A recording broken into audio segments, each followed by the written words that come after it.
anak-anak, kita bertemu kembali setelah liburan. Mudah-mudahan kamu bisa menikmati libur yang telah kamu jalani ya. Sekarang kita aktif lagi belajar. Jangan sampai ada rasa jemu. Jangan sampai kita punya rasa bosan. Kita harus semangat. Bismillahirrahmanirrahim. Alhamdulillahirabbil alamin. Wassalatu wassalamu ala asyrafil anbiya'i wal mursalin sayyidina maulana Muhammadin wa ala alihi washabihi ajmain wa ala alihi rahimahullah ta'ala wa nafa'ana bihi wa bi ulumihi fid dharain amin. Faslun utawi iki kon fasal suci. Ghairul khurri utawi liyane wong merdeka. Yang kihu iku nikahi sapa ghairul khur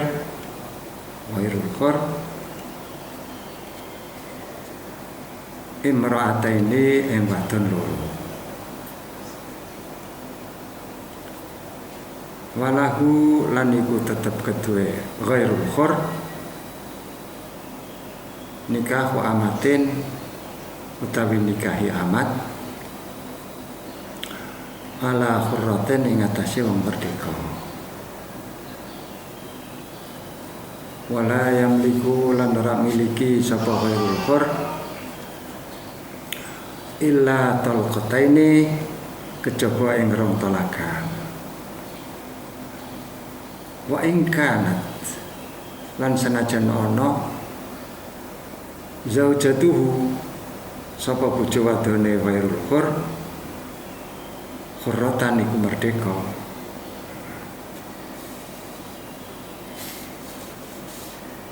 Fa in tazawwaja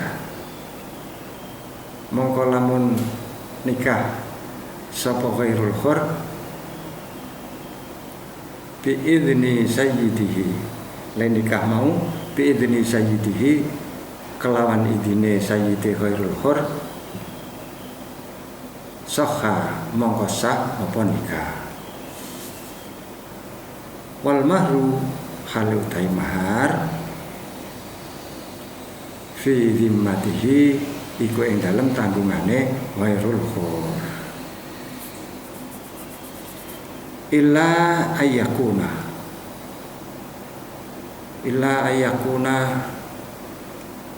kejaba yen ta ana sapa ghairul khur muktasiban iku wong sing nyambut gawe au ma'dzunan utawa diidini fi tijaratin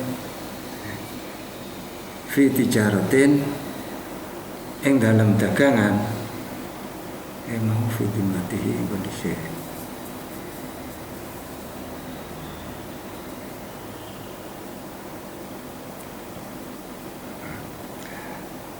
mau wal mahru khali utai mahar fi dhimmatihi iku ing dalem tanggungane sayyid ngono ya, aja keliru rujuke. Wal mahru khali utai mahar fi dhimmatihi iku ing dalem tanggungane sayyid di mau tak manani ghairul khur ya, fi dhimmatihi tanggungane sayyid illa ayakuna kejaba yen ta ana sapa ghairul khur muktasiban iku wong sing nyambut gawe au ma'dunan utawa wong sing diidini fi tijaratin ing dalam perdagangan. Nek ngono piye fa wa mongko utai mahar fi kasbihi iku ing dalam nyambut gawene ghairul khur ba'da wujubi tafihi ba'da wujubi tafihi ing dalam sabadane wajibe nampakake mahar. wa fi malan ing dalem barang biyadihi kang ana ing dalem kekuasaane ghairul hur mimma tijarati nyatane bondo dagangan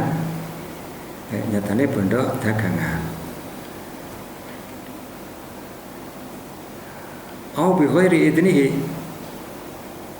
utawa tanpa idine sayyid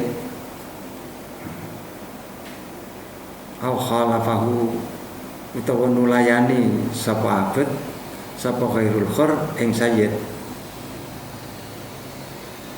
lam yasikha mongko rasa apa nikah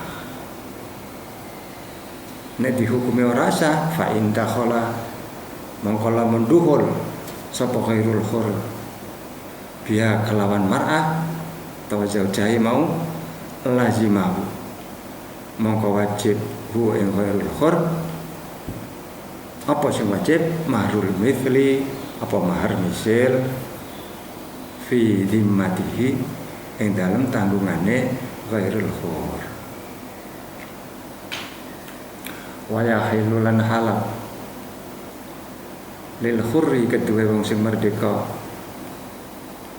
nikahuman apa nikahi wong biha kang iku ing dalem man rikun utawi sifat budak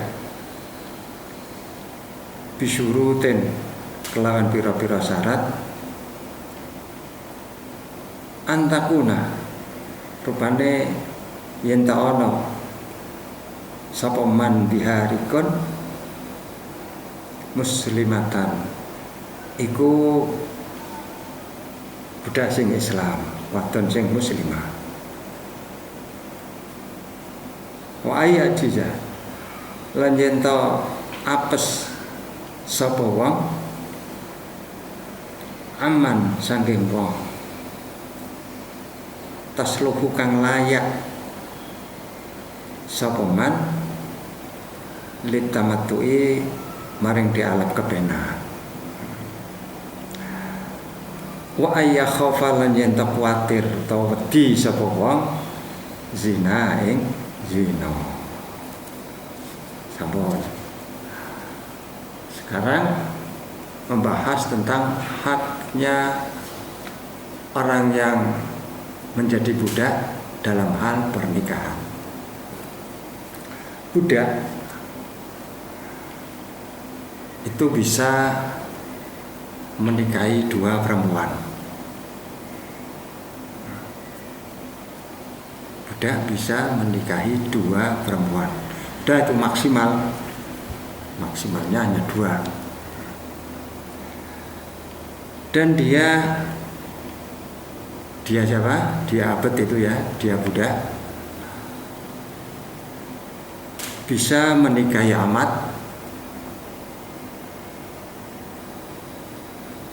setelah dia menikahi atau setelah dia sudah mempunyai istri yang merdeka. Jadi pertama dia menikah dengan seorang yang merdeka, budak mengawini perempuan merdeka. Kemudian boleh dia mengawini lagi seorang amat. Itu maksudnya walahu nikah amatin ala hurratin.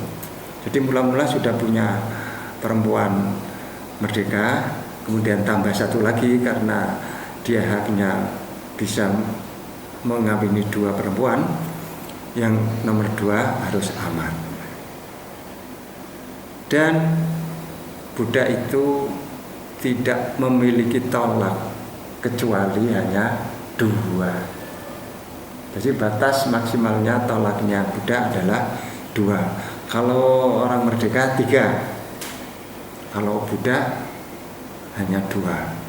Walaupun istrinya berupa seorang merdeka. Jadi orang merdeka yang dinikahi oleh budak itu hanya punya tolak dua. Ya. Sudah, itu batas-batas maksimal di dalam pernikahannya ghairul khur. Dia bisa memiliki dua perempuan dan hanya memiliki dua talakan, walaupun istrinya itu seorang yang merdeka, tetap hanya 2 kan tolaknya. Nah, sekarang apabila seorang budak itu nikahnya disetujui oleh majikan, maka hukumnya sah dan mahar ada dalam tanggungannya majikan. Paham ya? Jadi majikan terhadap budak itu seolah-olah seperti kedudukannya wali terhadap orang yang nikah.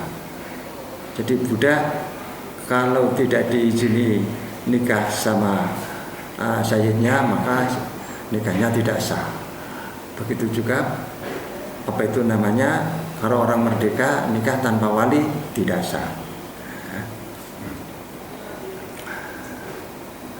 Kalau diizini oleh majikannya, maka hukumnya sah dan maharnya adalah tanggungan majikan. Kecuali kalau budak itu sudah bisa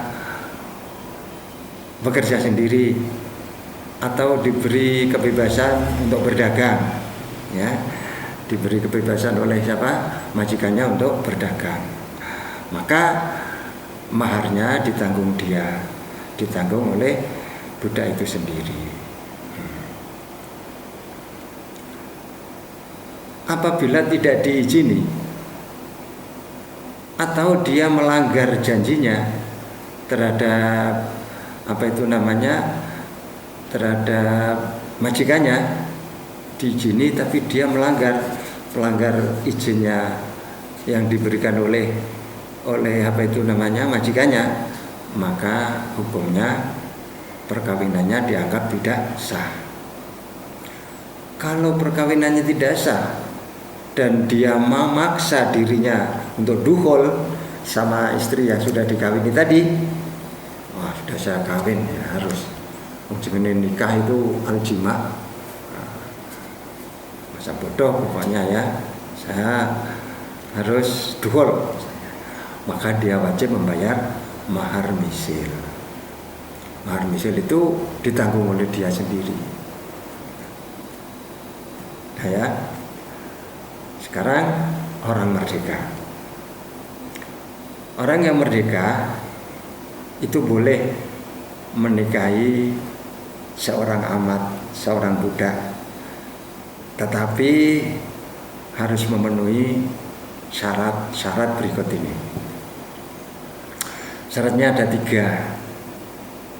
Jadi boleh menikahi perempuan budak tapi dengan 3 syarat.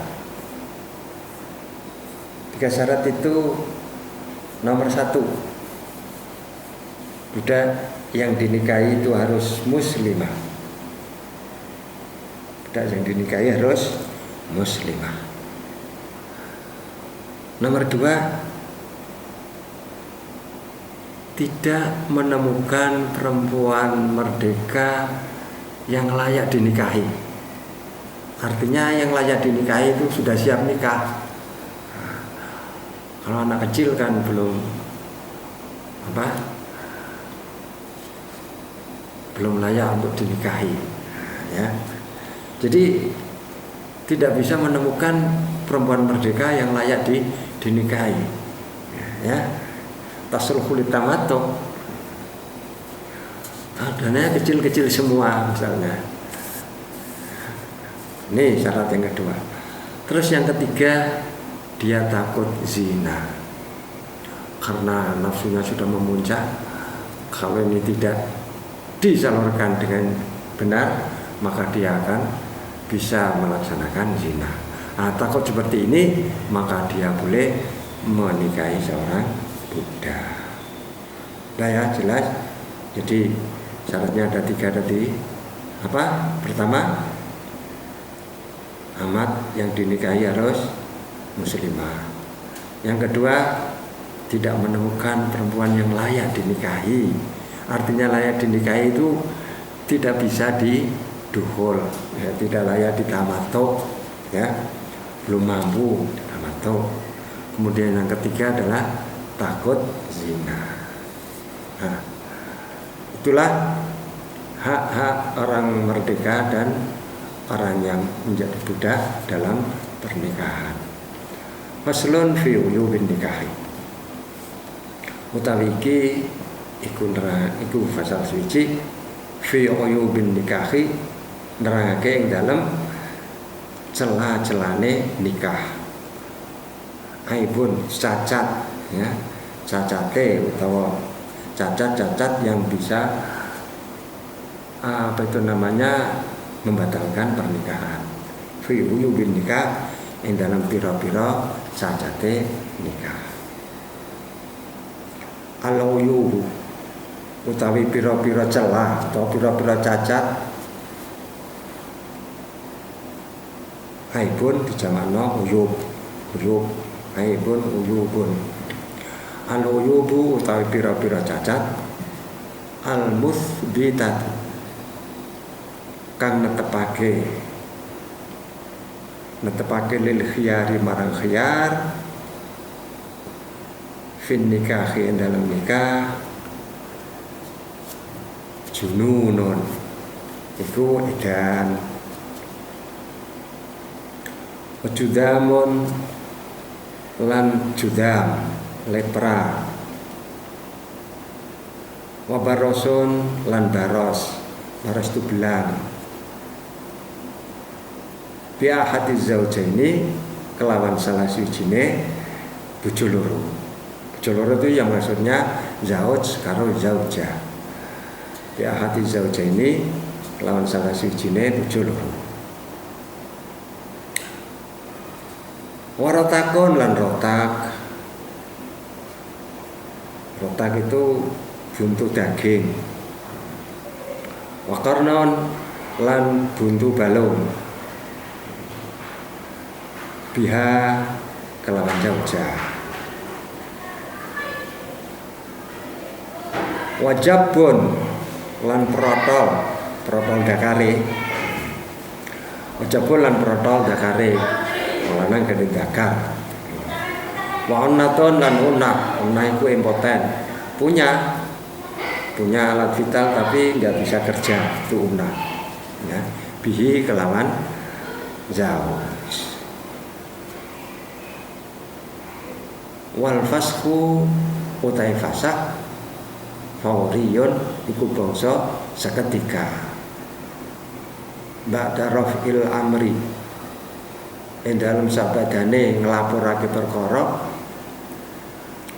ilal hakimi marang hakim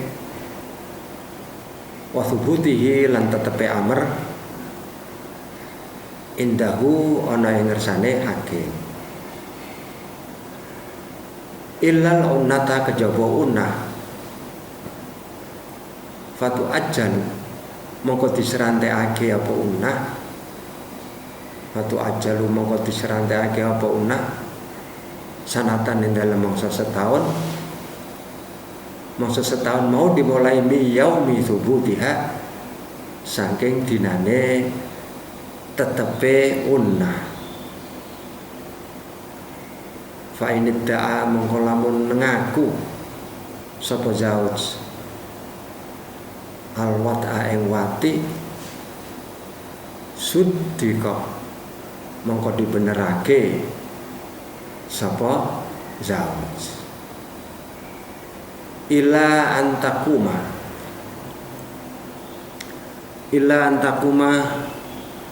kejaba yen ta jumenengake sapa zaujah bayinatan illa antakuma coba yen to jumeneng apa bayinatun apa bayinah bibika rotiha kelawan keperawanane zaujah wa takhlufu lan sumpah sapa zaujah ma'aha dalam sertane bayinah wa takhlufu lan sumpah sapa zaujah ma'aha dalam sertane bayinah.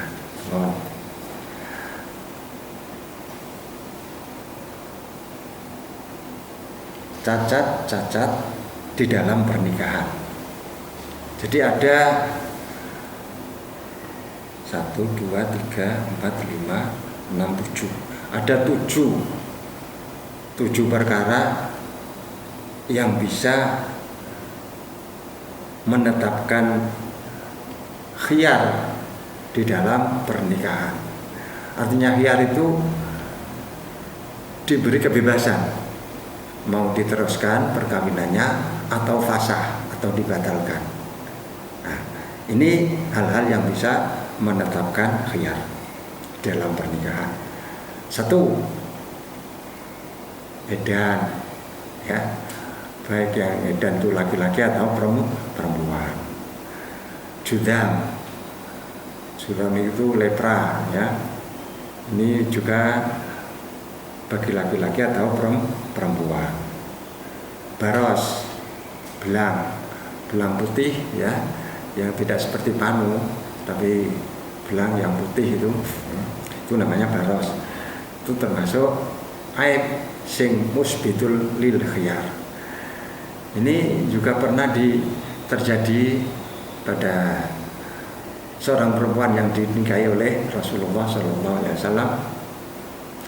Ketika Rasulullah mengetahui perempuan yang dinikahi itu ada barosnya, maka beliau mengatakan, sekarang kamu boleh kembali ke keluargamu. Nah, gitu. Ini bukan berarti Rasulullah tidak punya belas kasihan, tapi memberi contoh, memberi dasar hukum bahwa siapa saja yang mengetahui istrinya ada barosnya, maka dia punya khiyar, punya hak untuk membatalkan pernikahan atau meneruskan pernikahan. Nah, itu baros. Jadi 3 ini, junun, judam, baros, ini bisa terjadi di antara zauj dan zaujah. Kemudian ada 2 lagi, 2 yang hanya pada perempuan, yaitu rotak dan qarat. Rotak ini mungkin perempuan yang obesitas, ya, perempuan yang terlalu gemuk sehingga farjinya ini buntu, ya, nggak bisa ditembus karena apa? Buntu daging, banyakkan daging.